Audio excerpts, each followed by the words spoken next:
ભક્તો પોતાની પ્રેમ અને શ્રદ્ધા જુદી જુદી રીતે દર્શાવી રહ્યા છે, ત્યારે ભુજના ચિત્રકારે પોતાની કળાથી પ્રભુ રામની સાથે સાથે દેશના વડાપ્રધાન નરેન્દ્ર મોદી અને યોગી આદિત્યનાથનું એક વિશેષ ચિત્ર મેરે રામ દેખ રહે હૈ કેનવાસ ઉપર કંડાર્યું છે. મને જે વિચાર આવ્યો કે ભાઈ બધા અલગ અલગ કલાકારો પોતાની કૃતિઓ રજૂ કરે છે, પોતાના યોગદાન આપે છે, પોતાનું અલગ અલગ આવડત પ્રમાણે, એમ ટૂંકમાં કોઈ શિલ્પકાર હોય, કોઈ ચિત્રકાર હોય, કોઈ અલગ અલગ માધ્યમથી કામ કરતા હોય.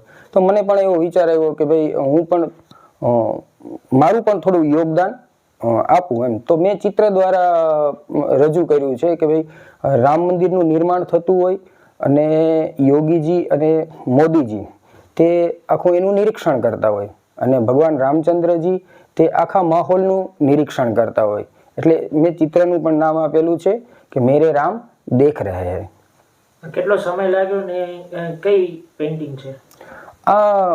વોટર કલર પેઇન્ટિંગ કહેવાય. વોટર કલરના માધ્યમથી બનાવેલી પેઇન્ટિંગ છે અને સમય 2 થી 2.5 દિવસનો સમય લાગેલો છે.